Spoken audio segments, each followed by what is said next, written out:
Welcome to those joining us for the first time today, and welcome back to those who are reconnecting with us after our first panel.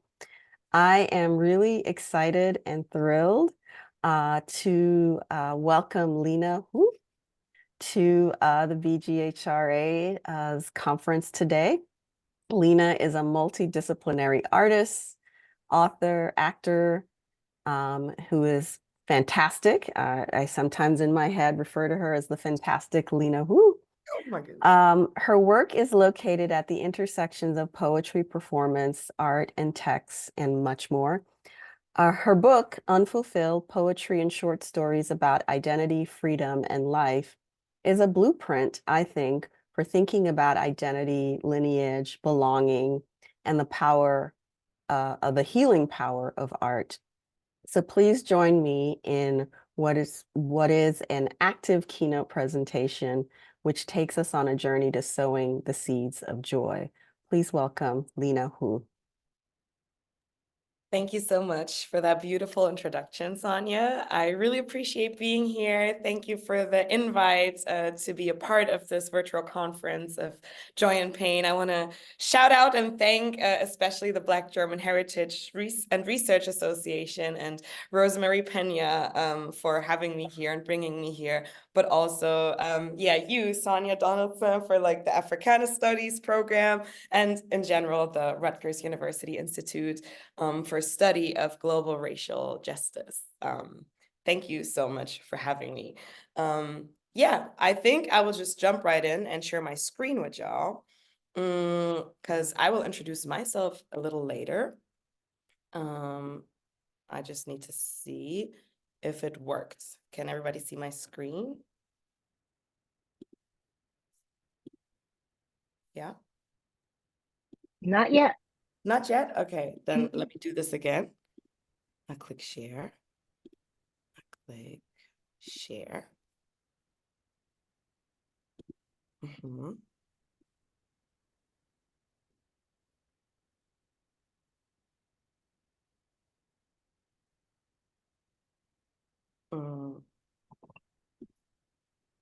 Does it work now? No, we don't see it yet. Okay. Now we got it. Okay. Woo! All right. There we go. Yeah, that's always working with the different technologies. I've never really done a virtual presentation, so this will be my first. We are on the journey to maybe a lot more little tiny cute mistakes, but here we are. Let's see if I can make this bigger. Is this bigger now? Yeah. Okay, perfect. So we are at the beginning of my presentation, and I would like to talk to you today about the relationship of creating and healing. So I made the topic of my presentation creates to feel and writes to heal. And I want to talk about the creative and healing processes of art. I chose this topic because, in my opinion, I always thought like art and artists have a certain mystique surrounding them. And I always thought, before I was an artist myself, or before I claimed to be an artist myself, I always thought like, what makes art so powerful? What is it? And now that I've been an artist myself already for a while and met other very impactful, amazing artists, I realized that the relationship between pain and suffering and creating art can let a lot of great art come to existence. So I would like to talk first to just like, or before I jump into the subject, I just want to give a little impulse, right?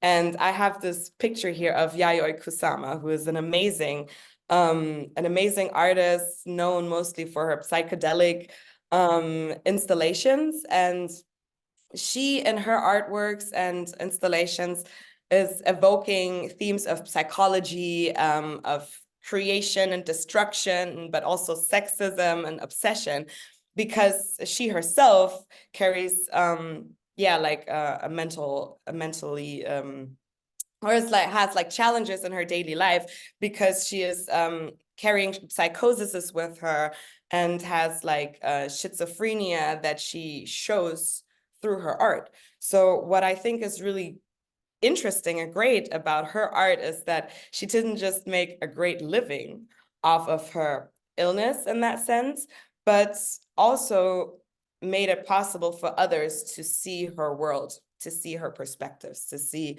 basically how she sees and views the world, her unique view on everything, right?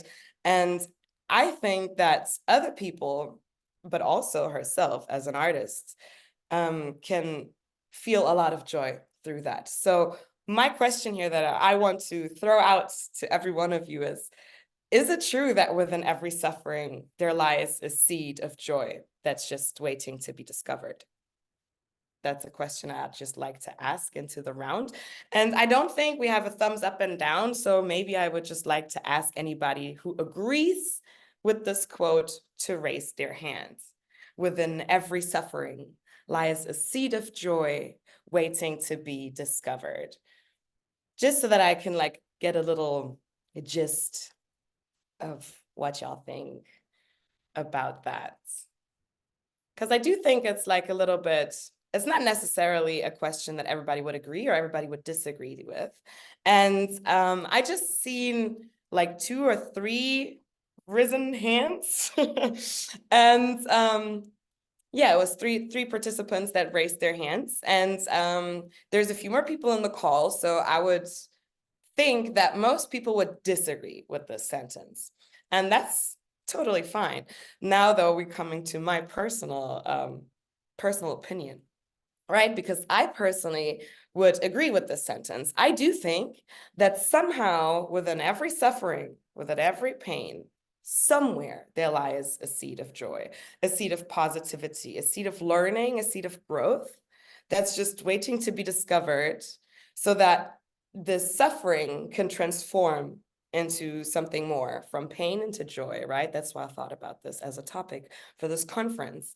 And maybe sometimes it just needs a little digging into the dirt, right? A little bit getting uncomfortable.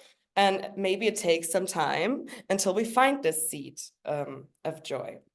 Yeah, just that as a little beginning. And to make this concept of thinking a little bit more accessible, I have brought a few examples with me today. Most examples y'all probably know because I would say it's really famous artists. But yeah, I'm going to see how much I'll say about the artists and their work and impact. But let's just start with one of the most famous artists about pain, in my opinion at least. Y'all probably all know. She definitely stared the ugly truth of pain and suffering in the eyes. So we're talking about Frida Kahlo here. Frida Kahlo had been going through multiple pains in her life, and that's why I personally think this quote of hers is very powerful, where she says, "Pain, pleasure, and death are no more than a process for existence. The revolutionary struggle in this process is a doorway open to intelligence." I find this quote very interesting because, as I said, Frida Kahlo went through a lot of pain. With like 18, she traveled with a boyfriend on a wooden bus, and then that bus got into a car accident, collided with a car, and that bus bursted into like 1,000 I don't know how to say, splatters, pieces, bursted into a lot of parts. And Frida Kahlo would later say that her body and her bones basically felt the same way. So through this accident, her spinal, how is it called? Spinal column broke, and the iron handrail of the bus happened to just burst through her. So like it came out on the other side of her hip, and her ribs were broken, her pelvis was broken, her right leg was dislocated in 11 places or something. And yeah, just a lot of pain, as you can hear, right? Just from the description. She did eventually recover, but it took at least like 35 operations throughout her whole life, though, to help with her spinal injuries, and she had to live with this chronic pain throughout her whole life. So in these paintings that I have now put up in this slide, you can see basically how she recovered. Actually, let me see. Maybe this is better.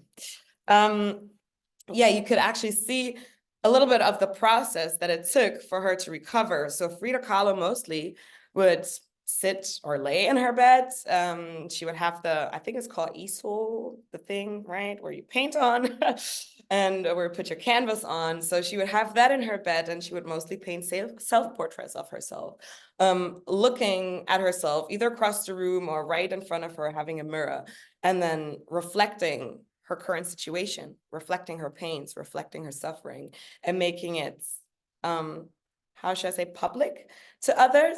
So one of the most famous paintings that you see here, it's the one up here.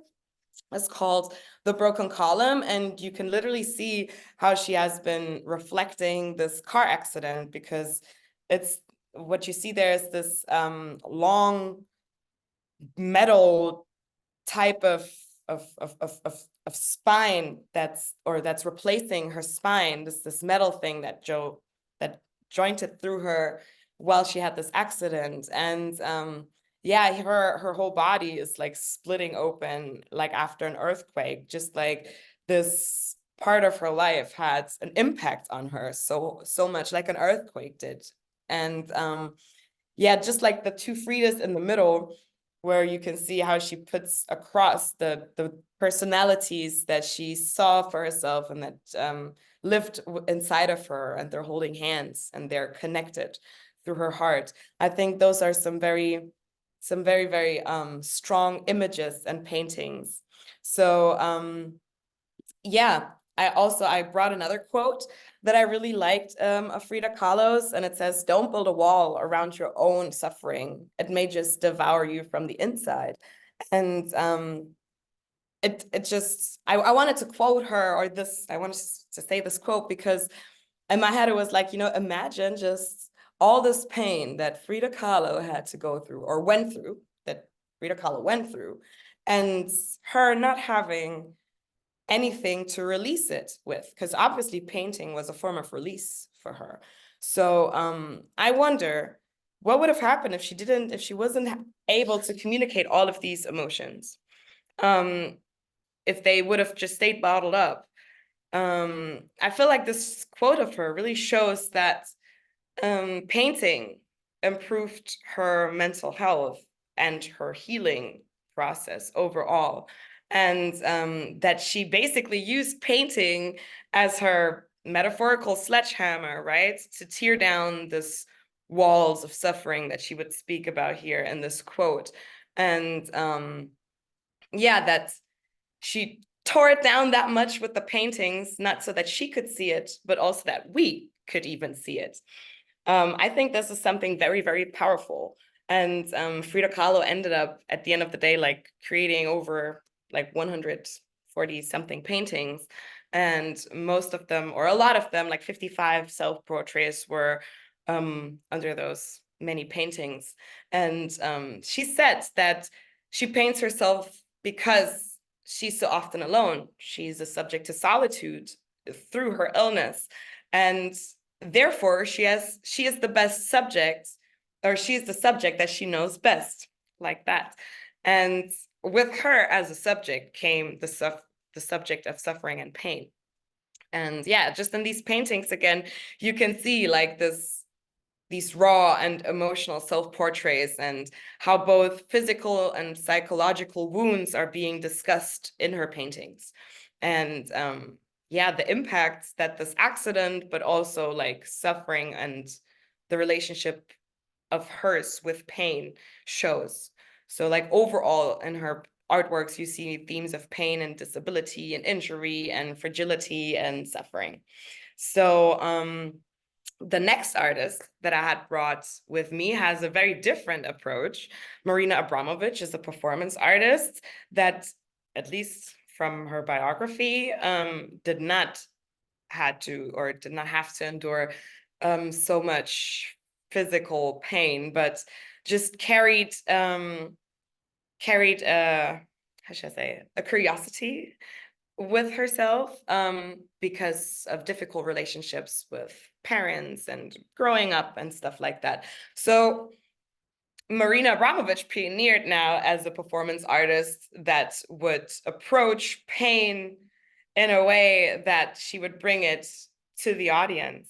So she would put herself in situations where she would lose control over the situation, or she should be rather passive, and yeah, where danger would someone would be evident.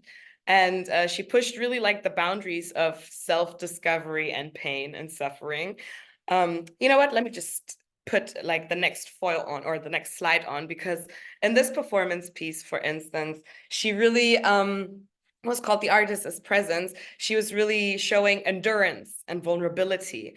And that's, in my opinion at least, just another mask of pain and suffering, right? So in this performance, she was sitting for like, I don't know, months. I forget how many months it was. I don't know, maybe 1, maybe 2, maybe 3. But she was sitting there for months, for hours each day, and would just give people, I don't know, let's say the moment. Yeah, like they would, yeah, she would give people a moment. They could sit across from her and just look at her, and people were very, very touched. She didn't speak, she didn't move or anything. She just sat there quietly and had this intense visual audience with each person, very intimate, basically. And I'm just thinking, consider how much mental and physical strength and stamina such a conscious act of stillness and meditation has to take. In many forms, I think the situation created real pain for her, because each person who sat across from her, she had to give her the same energy. And that is something really hard.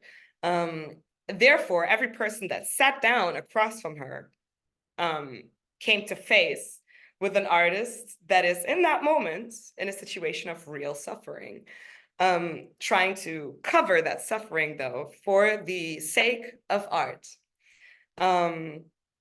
to honor, like, I guess, this idea, right? Like this idea that Marina Abramovich had and felt so connected to and connected with. So I brought this quote of hers, which I think is like very powerful. Art has the power to heal because it transforms pain into beauty. And I realized the power of art does not hang on the walls of galleries. So I really think this is very powerful and kind of puts the performance that I just spoke about into perspective, because art has the power to transform pain into beauty. And it's not to be found on gallery walls, but rather in interactions, right? Rather off the walls, rather between human beings. That's how Marina Abramovich approached it with performance art. That's that is definitely her approach, whereas Frida Kahlo was drawing. That was her approach, her way of expression. So Marina Abramovich decided to create intense performance pieces that engages the audience and that almost make them feel her pain. So one more performance that I would like to talk about, it's like the Rhythm series.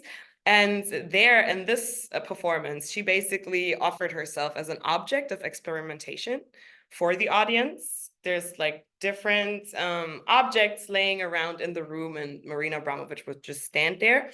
And people literally inflicted pain onto her.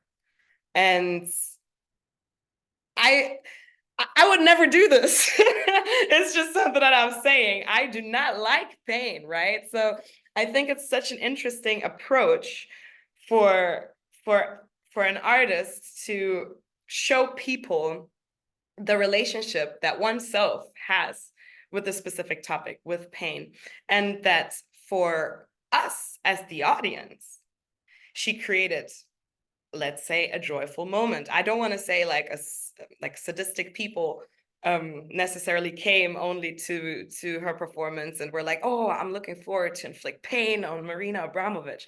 That's not where I'm going with, but just the tension and the curiosity that one would have at the audience. It's a specific joy that has been created through the performance. And I think that is something very strong and very unique. Yeah, let's go to the next person that you probably are all familiar with, Maya Angelou, a writer who became very famous after joining the Harlem's Writer Guild in like the 50s or so, and came to work on this book with James Baldwin. That is probably her most famous book, I Know Why the Caged Bird Sings.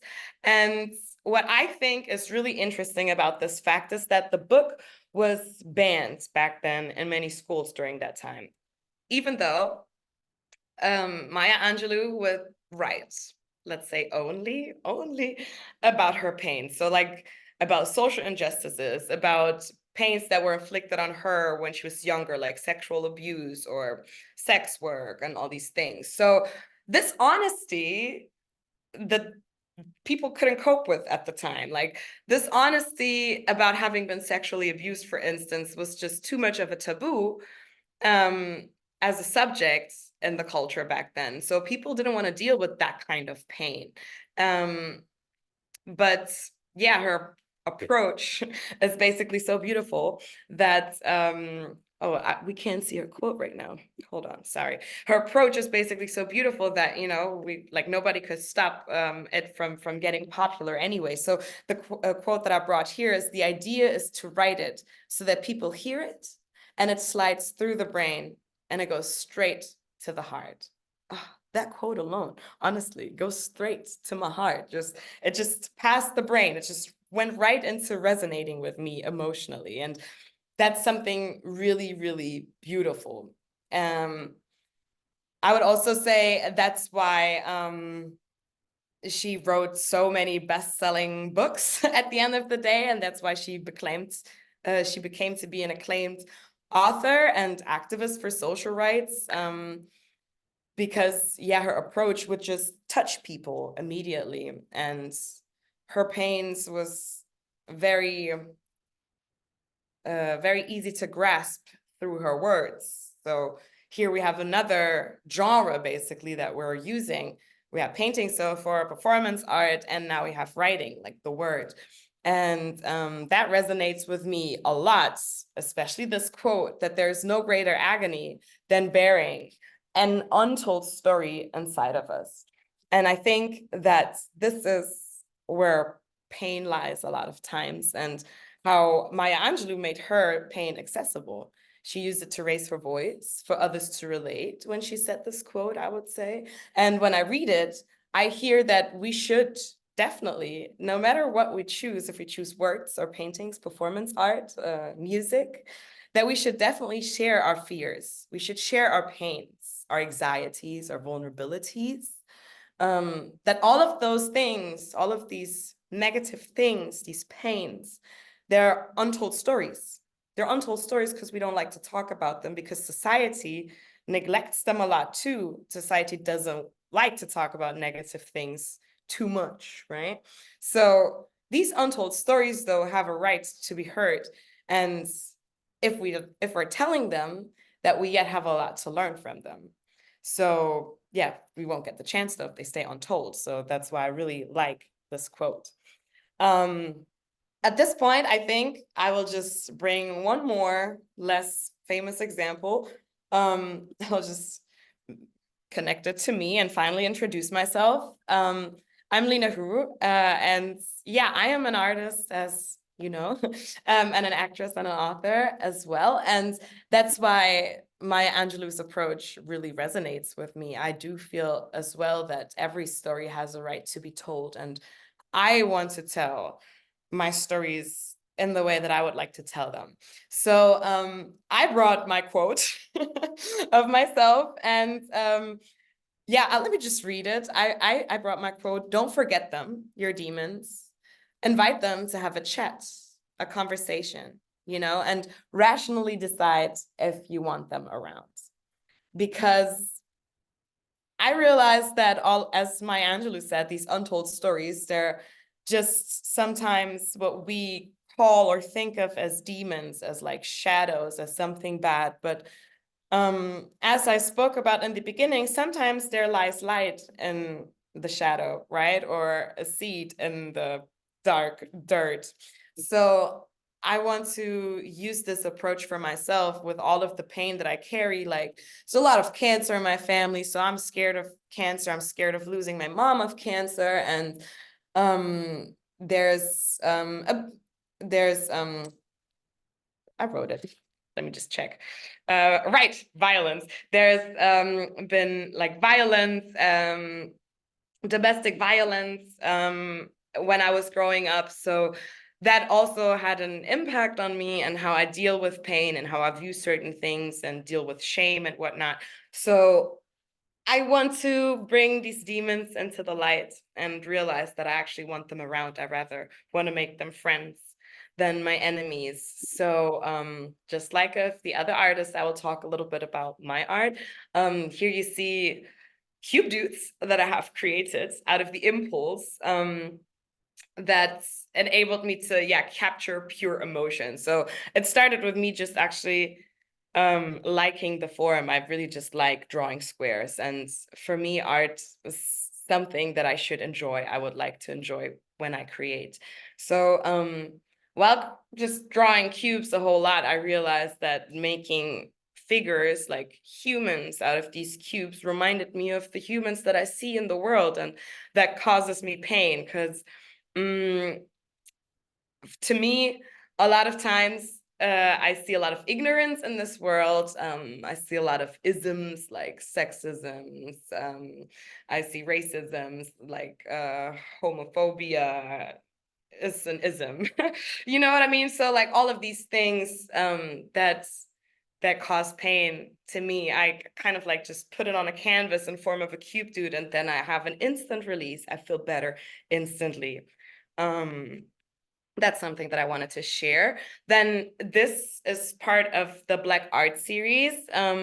So in the Black Art series, I'm buying old paintings off of old white German households, and mostly, I mean not mostly, all the time, there has been on those pictures, there has been like white people from the 1900s, or a landscape painting drawn from a white male artist from the 1900s.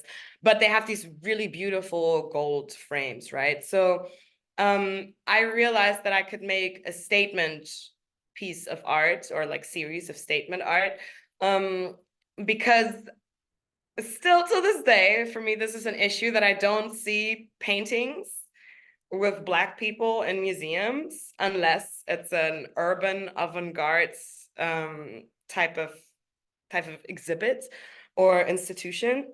But like the regular Western art is still rather neglecting the presence of Black artists and Black art, or so-called Black art.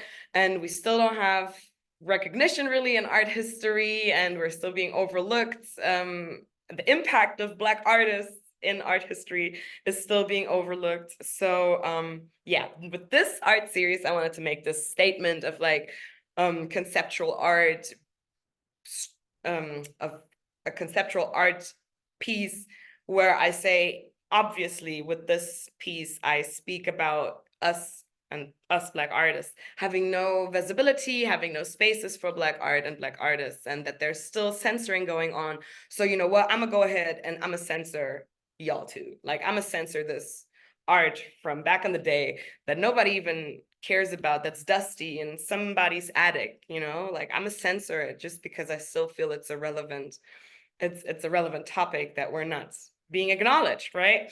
So by creating literally this like Black art series and Black art as a statement, basically, I was invited to exhibit this series with the statements and stuff. And funny enough, though, the series then proved itself to be like on point and pretty right with what it was trying to say, right? I just said it's about visibility and about being taken, or visibility being taken from us as Black artists, and that, yeah, we don't get a lot of recognition from galleries or exhibitions. And then at that exhibition where I had invited to show this specific series with this specific statements, I was given no walls. There's no space for my art there. There's no walls. I couldn't hang my art up. And except for the bathroom, there was a bathroom and there was some free walls there. So I was like, you know what? I guess, that's the only thing. I don't want to take him, bring him back home with me and not exhibit at all. Then I include it into my work and I use it as a statement, basically, even though I really was not happy. I was very sad. I was very disappointed. I was mad. A lot of pain that I felt in that moment, right? So yeah, while this happened, or in the night before the exhibition opened, I still felt all of this fury. I was still super mad. And yeah, I just wrote this little vent poem.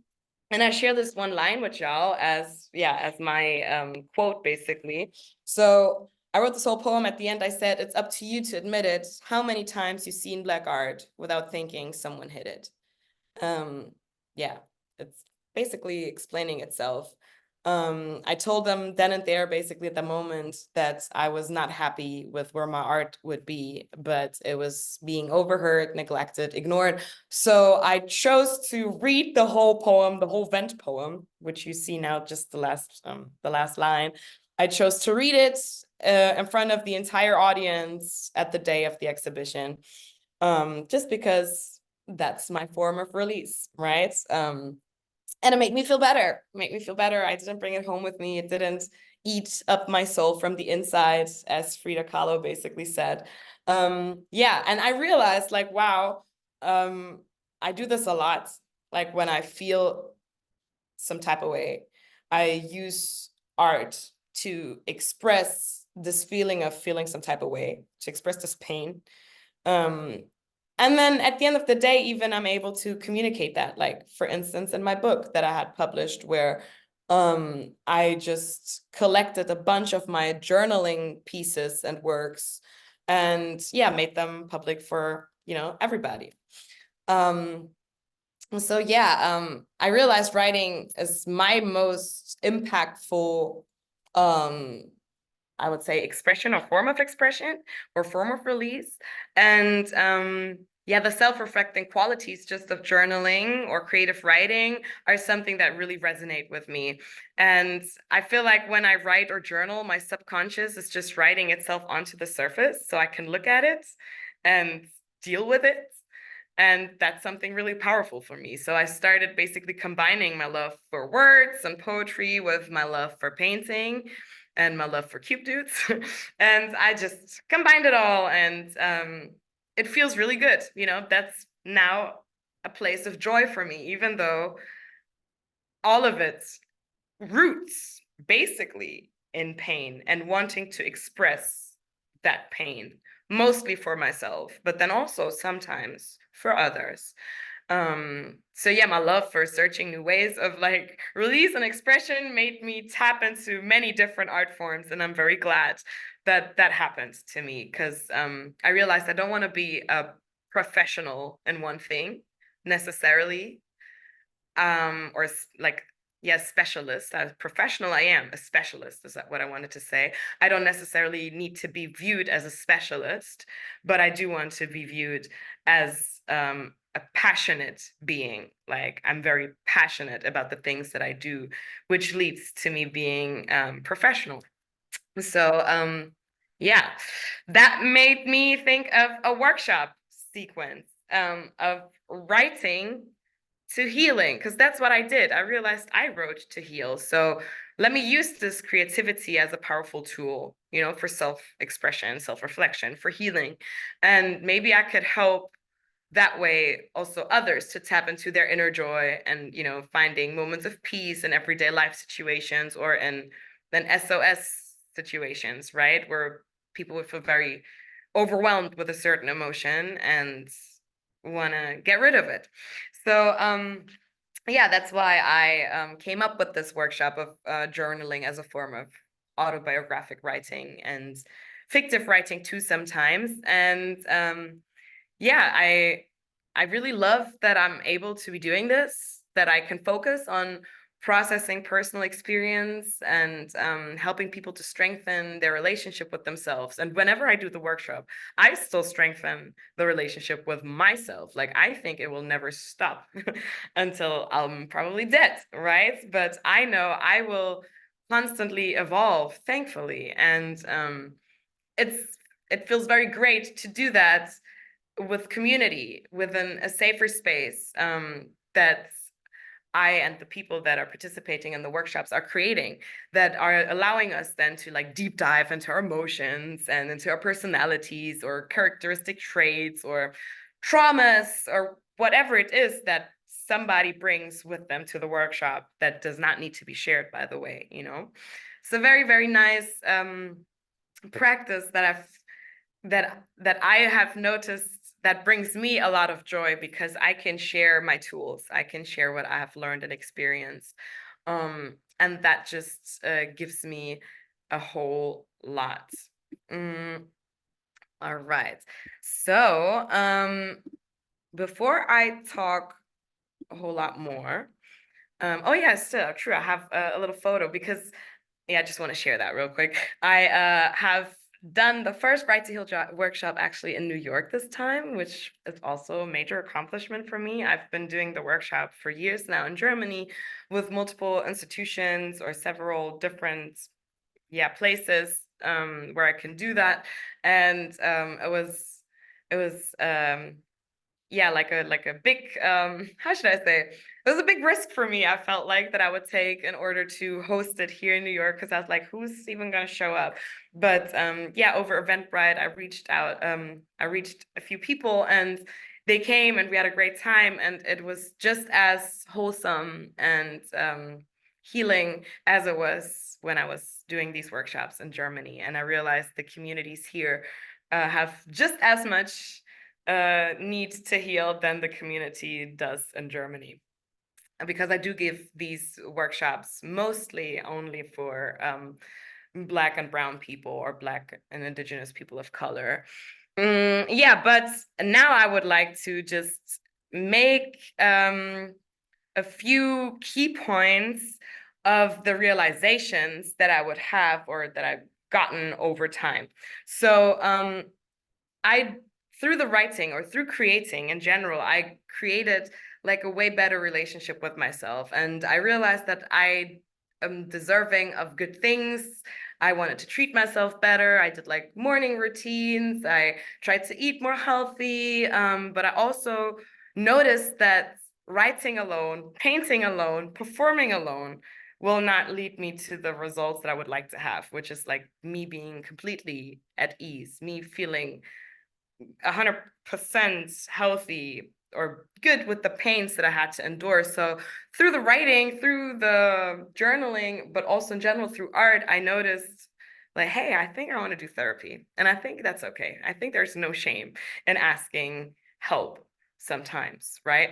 So yeah, that's something that I like to share with everybody, because I don't think necessarily that's being talked about often enough. I still haven't done it, by the way. I'm still waiting for the therapy to start, which will happen when I come back to Berlin in a few days. But I'm very excited. I'm looking forward to that, even though I know yet again it will just make me encounter my demons again, and I'll have to look for the light within. But I think this will just lead to me growing more yet again, which is something great. So now I would like to just get a moment for you to experience some creative joy yourself. And if possible, I would like you to grab a piece of paper real quick. If it's around, I'll give you like, I don't know, what do you need, 10 seconds maybe, to grab a piece of paper. Okay, I bet everybody probably has a piece of paper, pen as well, right? Great. And then I would like you now to imagine that you're a character in a story. And you can imagine to be anyone that you want. You can be a hero, you can be a villain, you can be a tree, you can be a magical creature, you can be an extra, you can be a particle of air. It's up to you. You decide who, what you want to be, what that character is in your story. And then I would like you to think of a challenge that that character faces in that story and how that character is overcoming it. Yeah, so it's just something small. I don't want you to write like 5 pages, of course. You know, think simple. And yeah, I will give you now 5 minutes to just write and indulge yourself in this creative process. All right. Set the timer quickly.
This will be your last minute, so try to come to an ending with your story.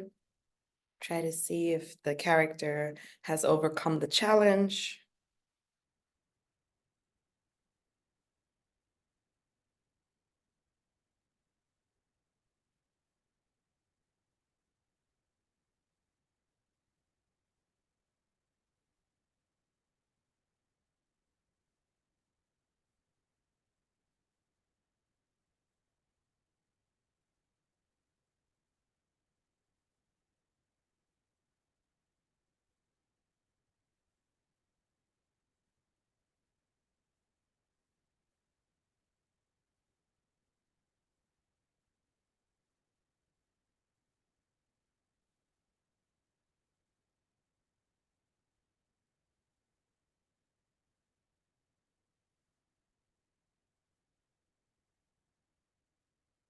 All right, so the time is up. 5 minutes have passed.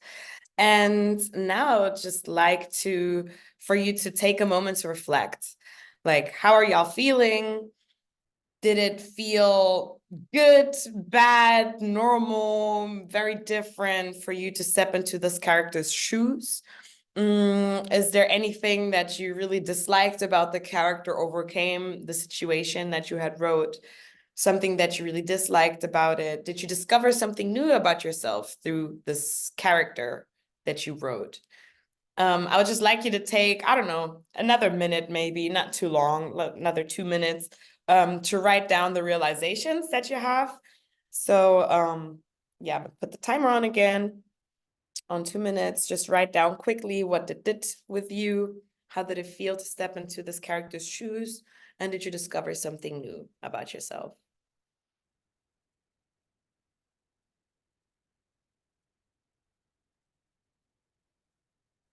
Maybe we don't need 2 minutes. Maybe 1 minute is enough.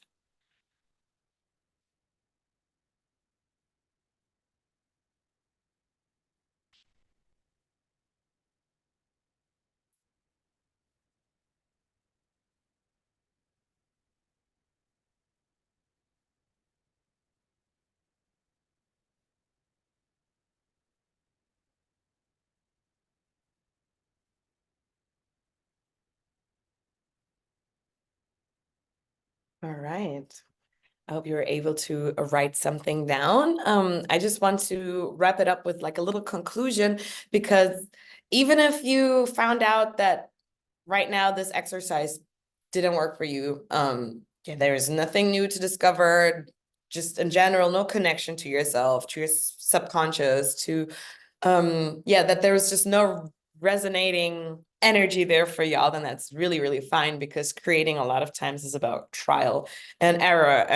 Means a lot of exploring, means a lot of perspective switches, and yeah, just like epiphanies about ourselves that we're trying to tap into a lot of times. And yeah, this exercise is good to be able to tap into our inner storytellers that enable us to see maybe certain attributes that we weren't aware of, or certain attributes that we should see with different eyes, right? So yeah, I will encourage you again, but on this point already, I will encourage you to really find creative ways that speak to you, so that you can express yourself and try new things, and yeah, be balanced with yourself and the things that you feel.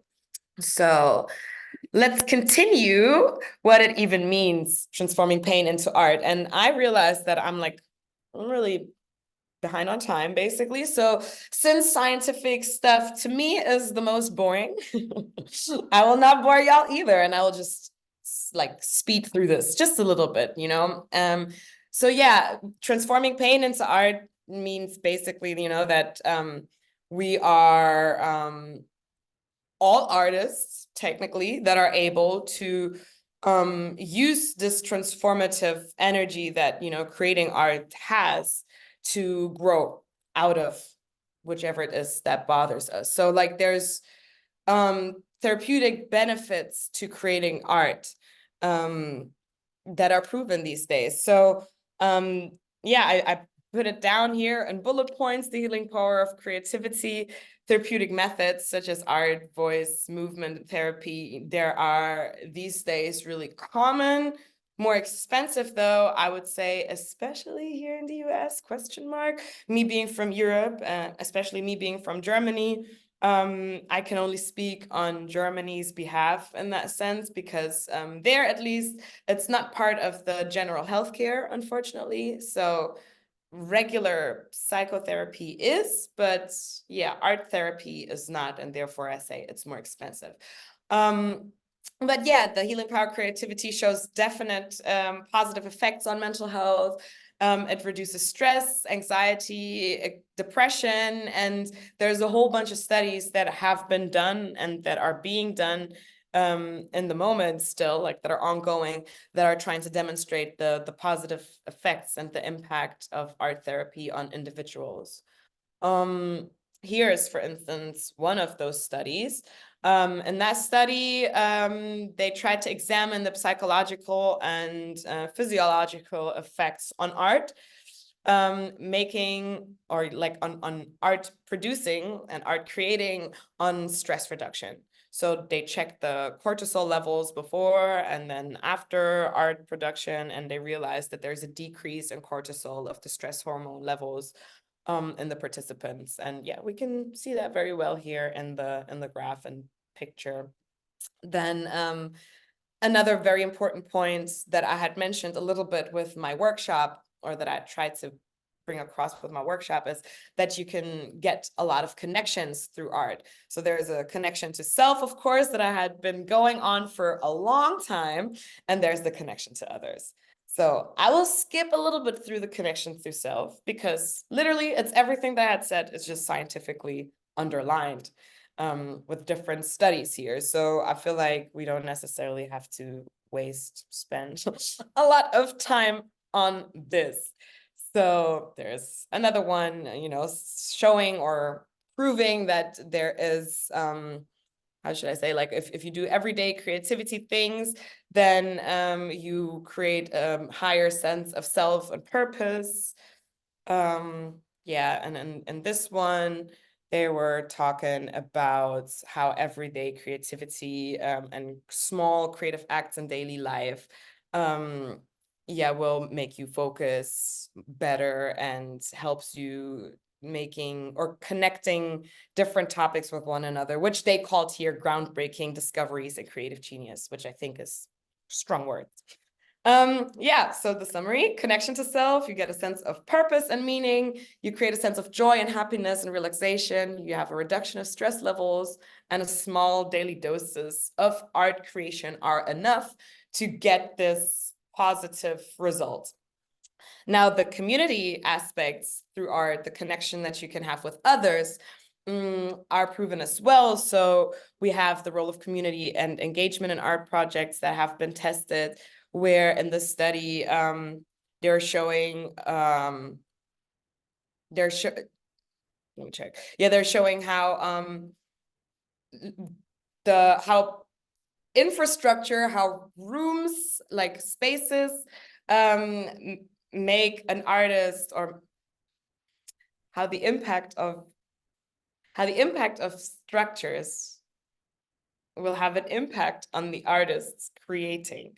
And if an structure, a community is supporting art creation, that a lot more resources can be used to actually make the community grow. So like, I don't know, I feel like I explained this really, really complicated. But yeah, anyways, let's just move on.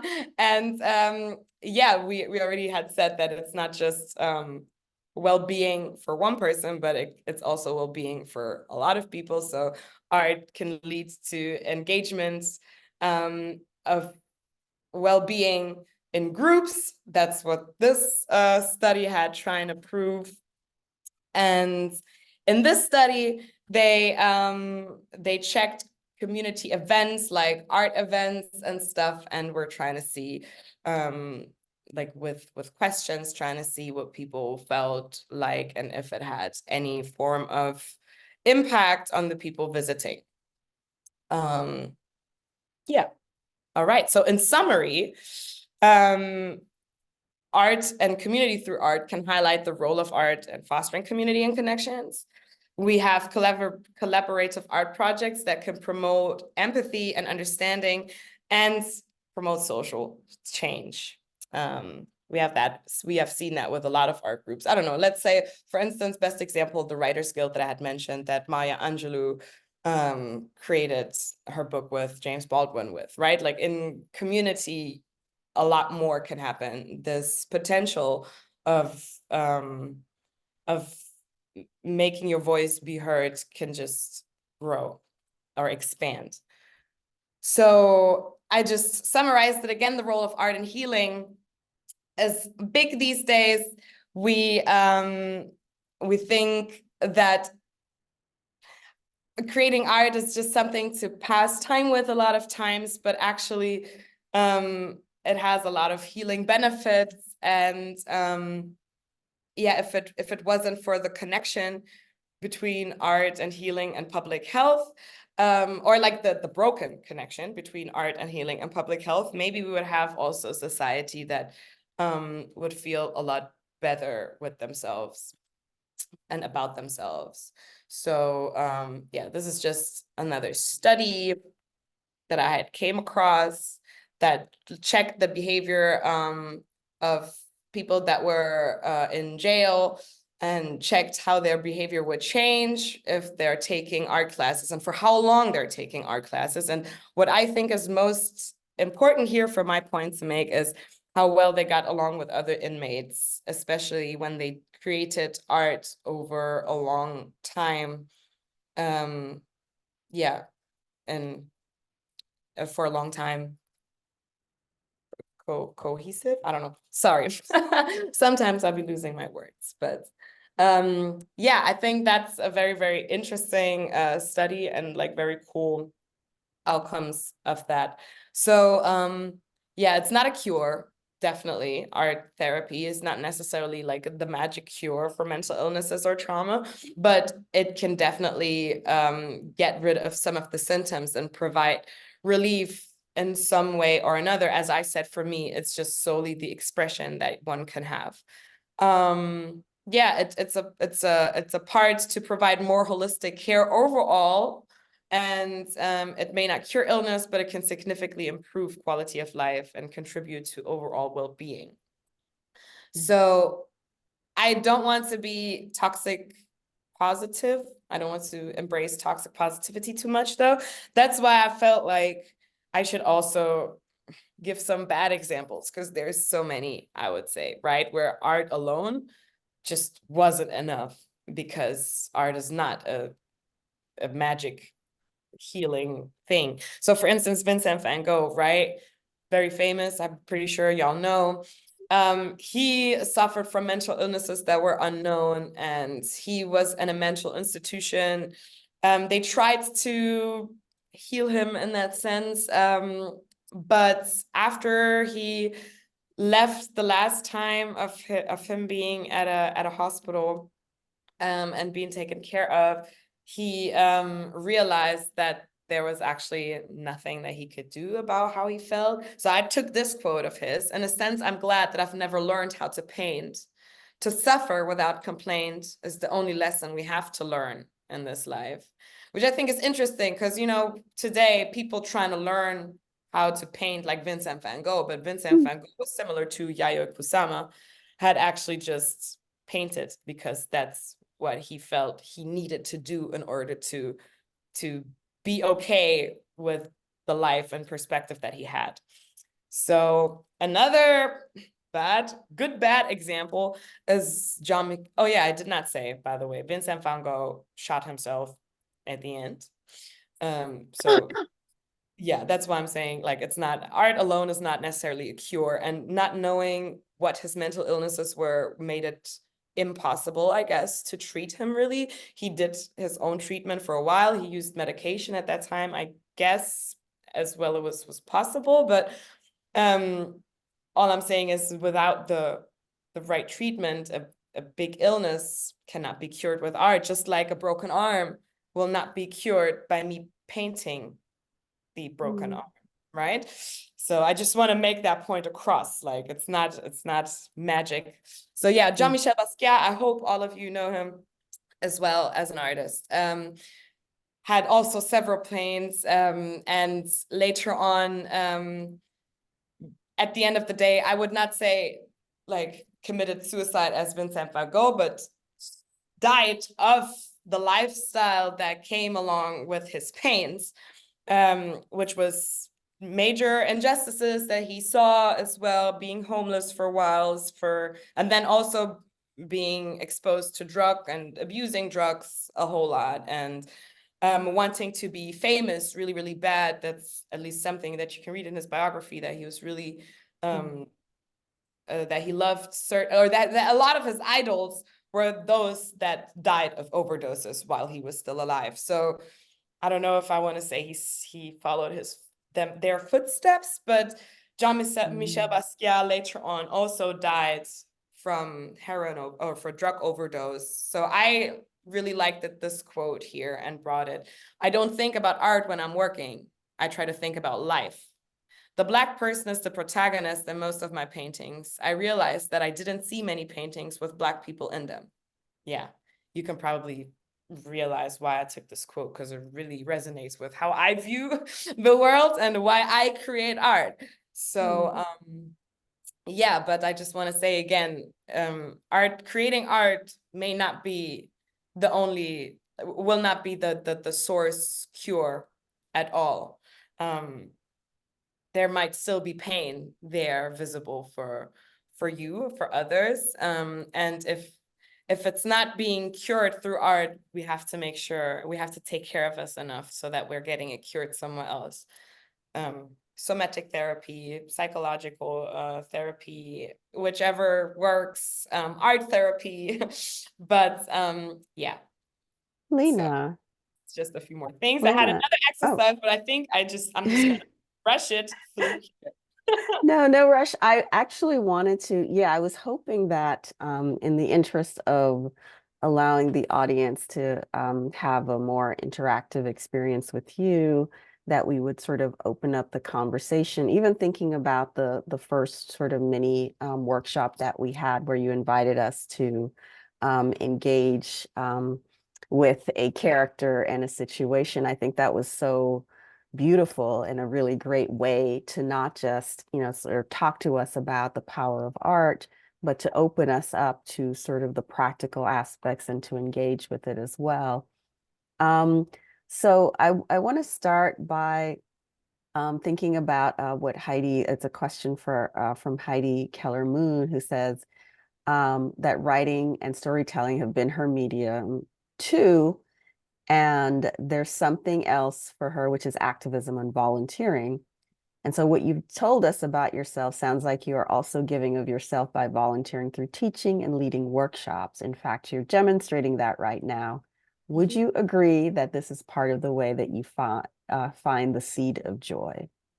Definitely. Yes, I think it's very highly connected with the point that I was trying to make with community and connection to others.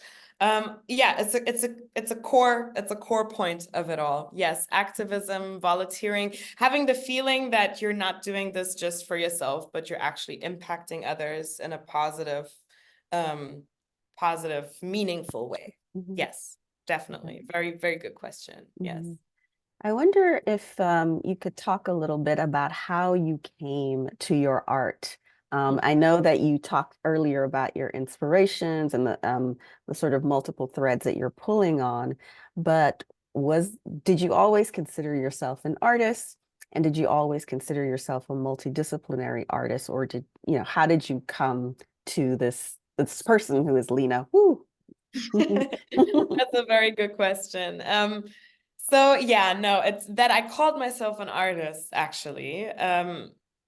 It's not longer ago than 4 or 5 years, I think. And I have always been an artist though, but that's a realization that came later. I really have been writing short stories ever since I could write. And I've been always drawing and like making little collages. And I've been always doing that. Creative processes have always been my go-to thing to do. So I realized after I've been done with my school, so like I studied literature science and German language, German philology. And while I was in school, I had the luck to get a space, an atelier, studio space. And there I started painting, like I had the space just to start bigger paintings. And then I realized that as soon as I had the space and more opportunity to express differently than I had known before, like a little piece of paper, basically, more came out. I discovered more about myself. And that led then to the journey of wanting to see if I was an artist, right? Like, hey, like, should I be this person sitting in an office working with artists, or should I be an artist? And I decided for the second, because the job that I had at the time, which was working at a literature museum in an office, made me very depressed. I had when you have the big headaches, you can't migraine. Migraines. I had the migraine attacks and stuff. And that was the very first time that this was that bad and stuff. So I knew this was connected. Like this was highly connected. Me being so unhappy, me being so depressed, and having this reaction from my body, literally, of not being my true self. And then I started quitting. I said, I'm gonna set up this, this, and this in order to be a freelance artist. And yeah, then I did it. And now we're here because I just kept on doing what I felt was right in my gut. Tried to be my true self as an artist. Yeah, wonderful. So I'd like to remind everyone to please, if you have questions, you can put them in the Q&A. Lena, you mentioned this word a couple of times, and that is community. Several times you mentioned community. And I want to know, how do you define community, and what does that look like for you? And we'll start with there. How do you define community and what it looks like for you? Oh, I love that question. So community can look very different. It's a versatile word, honestly. Like if I'm with two, like if I'm only with another person, I'm in community. And like as long as we get along in a certain way, I think that's also part of my definition. Community means we're kind of pulling on the same strings. And we're trying to work for the same things, having similar mindsets, not the same, but similar mindsets, some way or the other, and finding things or seeing things that we have in common. Yeah, like I think then that quickly can form a community with these aspects or checklists, things being checked to me. So my other question for you then is, how, given that you move sort of back and forth between the US and Germany, how are you defining home? And what does community look like, perhaps in either of those spaces? Does it look the same? Are there different sort of textures and contours? What does home look like for you? That's such a good question. I'll ask myself this very often, and I don't think I have an answer, Yeah, it's a honestly. diasporic question, right? Yeah, but I don't know. I really, I'm trying to finally touch grounds on the motherland, where my roots are, in Niger, Ghana, Burkina Faso. I'm trying to get there by the end of the year. It's not really planned at all yet, but I really want this to be happening this year. So maybe I have a question after I have this other part of me also that I've finally discovered, because I really think it's needed for me to know what home is for me. Right now, I just say how do you say, like you know how sometimes we use these sentences that don't really mean a lot, like, oh, home is where the heart is, you know, that's what I would answer right now, you know, because I don't have a better answer. But yeah, I think to answer or to get into your second question too, like what does community look like for me if I'm splitting up between several places in that sense?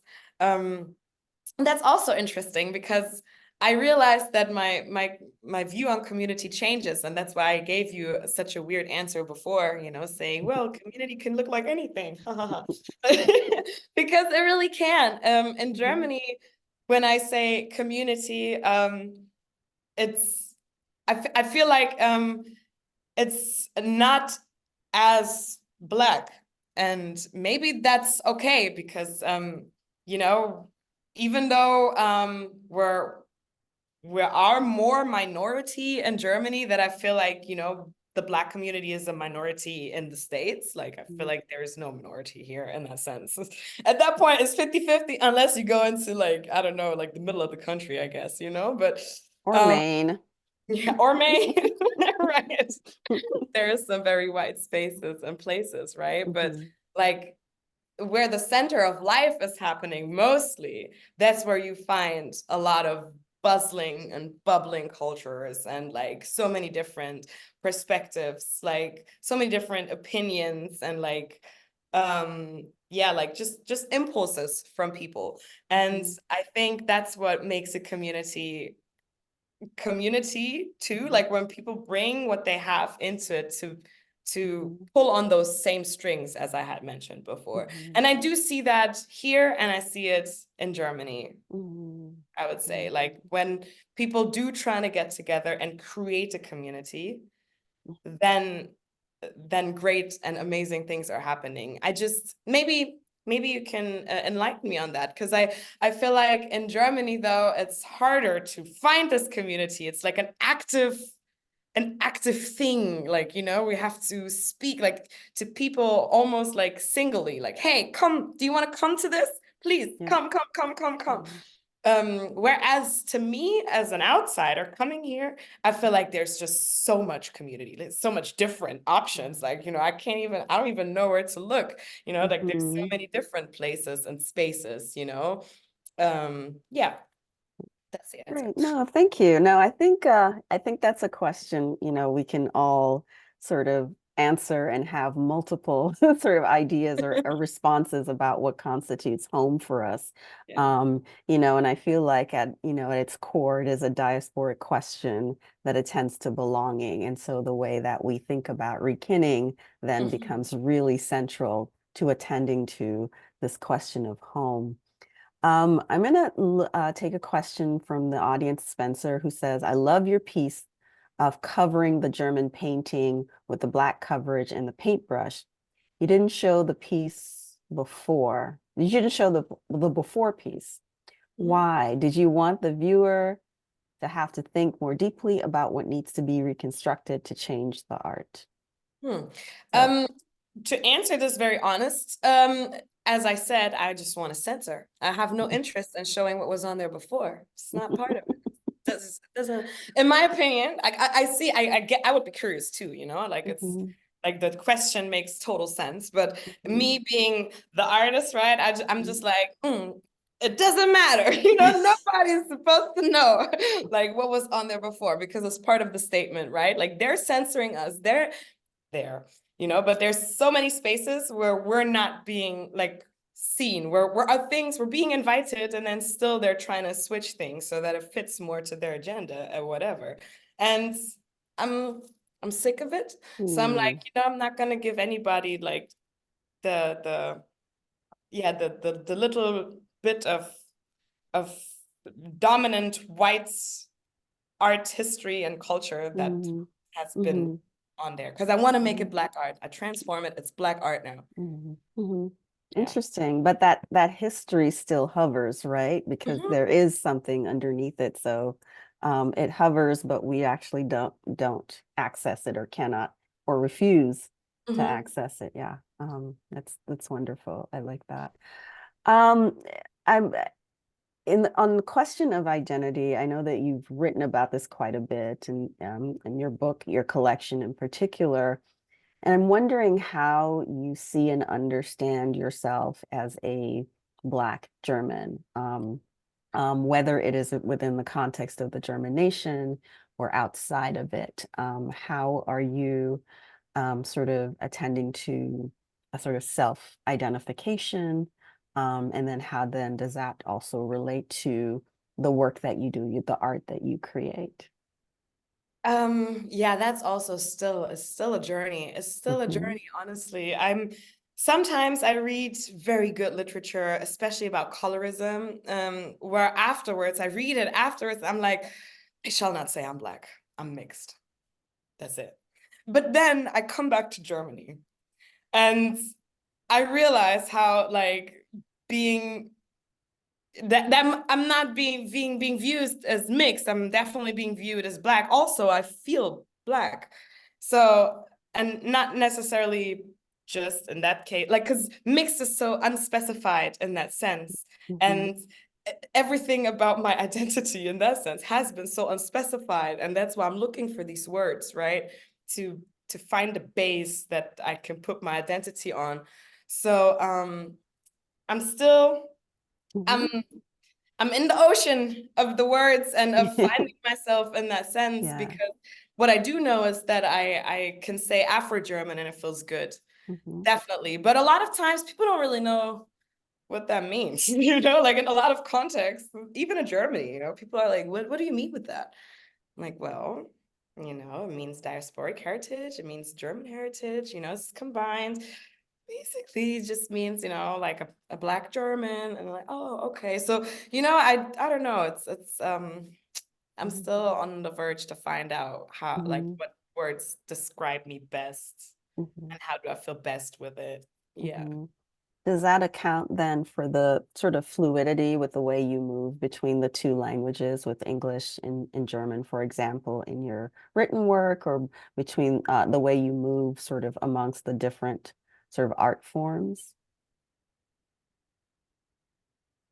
Maybe. Never really thought about it. But Mhm. honestly, maybe. I always thought maybe this had to do rather with like my ADHD that I, Mm. you know, like I'm just being stimulated. I lose stimulation so fast. I thought that's why. But honestly, the root is probably way more internal and probably has something to do with this yawn, looking for identity and search for belonging, and you know, finding different places all the time where that happens, but then being ripped out of it again.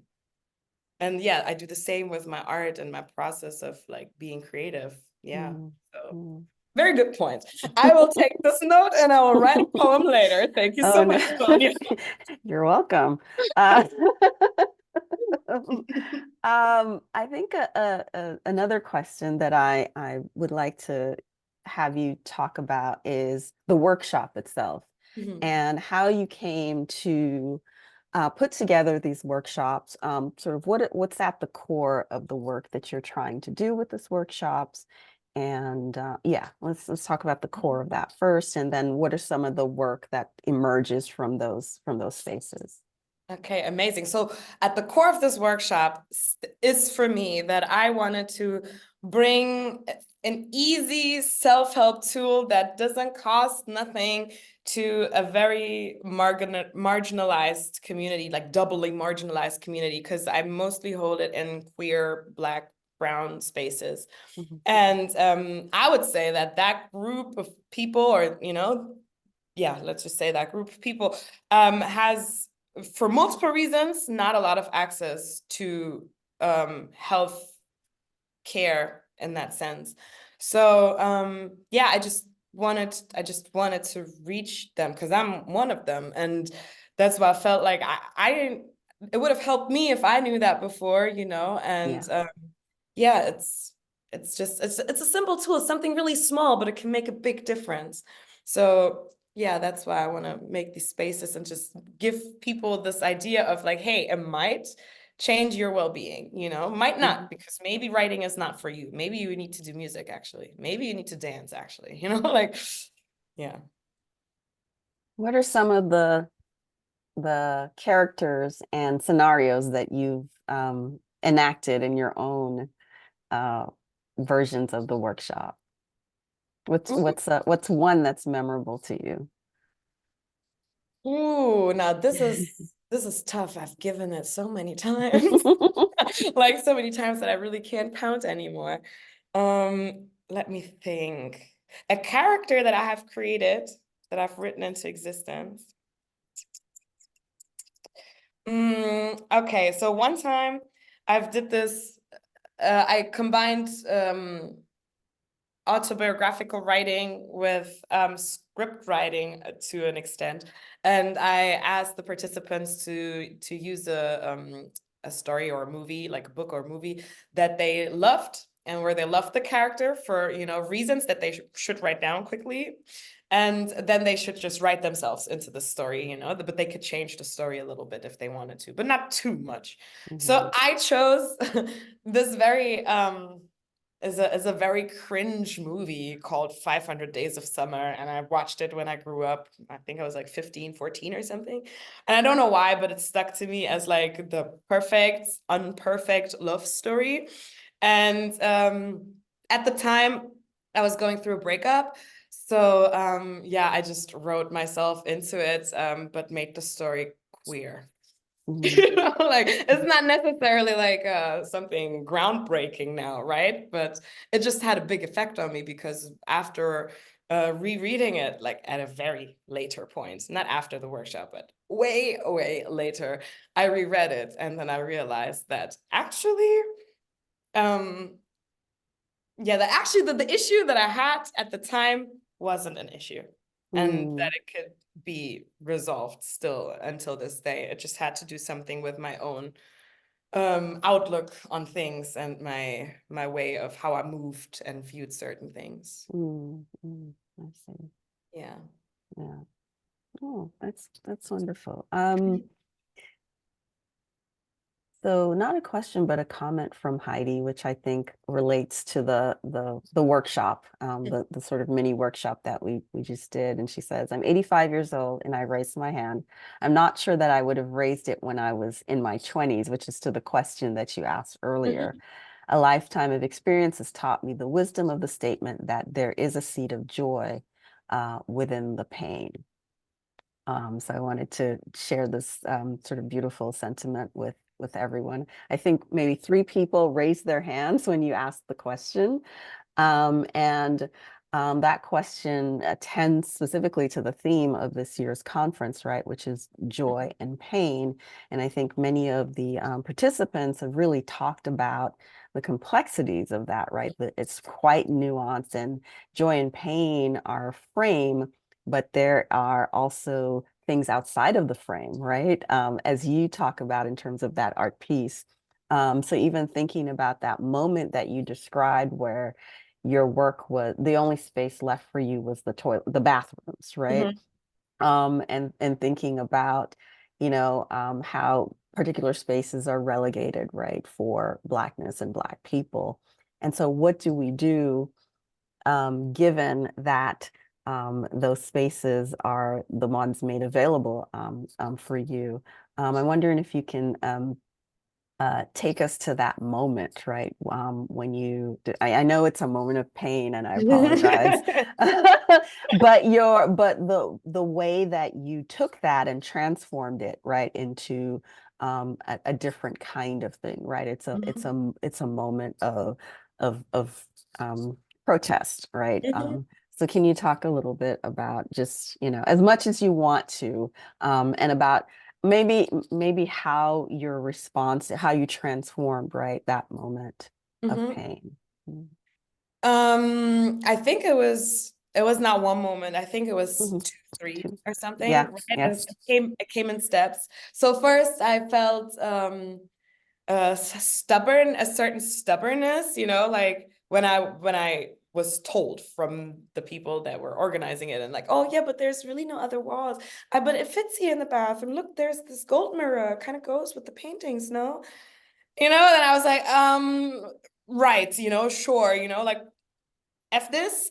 I'm just gonna, use this. I'm gonna hang it up, whatever. I was like a little bit like just mad, but I took it, and at that point I didn't even think about writing anything yet or voicing my opinion yet. I was just mad, and I didn't want to feel like a failure, even more so, even though this felt like a failure, but would have felt more like a failure if I had to retreat, grab all of my paintings that I brought there, and get them back in the car and leave. And like the ads that I had posted, like, hey, come to my exhibition, would have been nonsense because I wouldn't be there, right? Like that would have been more of a failure. So I was like, whatever, I'm just gonna hang it up. And while I hung it up, so many thoughts went to my head. I was literally in this bathroom. It was really stinky, really smelly. It was disgusting. There was tags on the wall, which I usually like because I tag myself. But I wanted a clear wall for my art pieces. And while this happened, poetry formed in my head. I had the same sentence basically going on, which was along the lines of where I quoted myself, like, how many times you see Black art without thinking someone hit it. And while this spiraled and while I hung up my stuff, I took out my journal and I wrote the first things down. But then I left for home. And when I was home, I had to print out still like the little things that show the name of the title, artwork, date, whatever. I had to do this. And while I did that, I realized that the poem came back. I got mad again. And then I just wrote it down. If you want, if y'all want, I read it to you because I have it here somewhere. I brought it because I quoted it. And maybe this will actually give a better Mhm. outlook on what I felt. Is Mhm. that cool? Would you be down for that? Right, and so we'll end with that then. We have about 4 Amazing. minutes and we can, conclude with that. Beautiful. Sweet. Okay. Like I hope I only read this one time out loud or two times. Yeah, no, one time. Because I was lucky enough. That's the thing again, the difference between Germany and the US. Here in the US now, I was able to perform for Idioma Olo at the opening. And I talked about this incident as well. And I read this poem. And yeah, it's very, very great transformation of this thing bothering me, hurting me, but then transforming into joy because she's such a great author and activist, and it was such an honor. Anyways, this poetry is called Black Art. Is this where my art belongs? Where I belong? In the stinking mist of piss and shit? And barely anyone looking at it. Is this where my art belongs? Where I belong? Don't want to build no resentment to it, because in the other room, I guess I just wouldn't have fit. So is this where they art belongs? Where they belong? Spotlight, center, fully lit, attention hyena, hungry for space and not budging a bit. Is this where their art belongs? Where they belong? Missing intention, no honesty, no wit. Another white male perspective. Any deeper meaning to it? So is this where my art belongs? Or is it past experiences, traumas, and triggers that hit? For Black art has been invisible if there's no hype to be showing or selling it. No, it ain't just the galleries that won't commit. It's white criticizing stares. Karen, I'm just not getting it. But like others before me, I ain't gonna quit, since our works, though unseen and unspoken, remind y'all not to forget. In the past, we were silently silenced. Now taking back by using our voices. And y'all call this violence or arrogance or quirkiness, not biased. Thus, again, y'all play your part in arrogance and racism be rising. We're overlooked in Western art. Ain't at all surprising. Betty Blayton, Zoe Carlton, ever seen those names in writing? I don't want to argue, don't want to be fighting, but I got to address it. It's just the right timing since we deserve redemption, some love and affection, reparations, and multi-generational healing. So please, y'all, stop that. Now my privileged self feels attacked and I won't react, but I'll act like an ally feeling. White art on white walls, but no roofs under the ceiling. White men and white collars deciding where, what, and when whoever works will be in, which museum. So at times, my manifestations of my Black art at the MoMA ain't that vivid. I don't know, I guess it ain't that weird to use this toilet then to exhibit. Special stuff and special places, guess that's how I have to see it. For it is me trying to direct the impact, the message, the effects. But yeah, it is up to you to admit it. How many times you seen Black art without thinking someone hit it? Beautiful. Thank you for sharing that with us. And I couldn't think of a better way to end this conversation in this keynote. Thank you so much, Lena Whooo, for being with us at this year's conference. Amazing, wonderful. And thank you everyone in the audience for coming along for this wonderful ride to sow seeds of joy. Thank you again. Thank you so much for having me.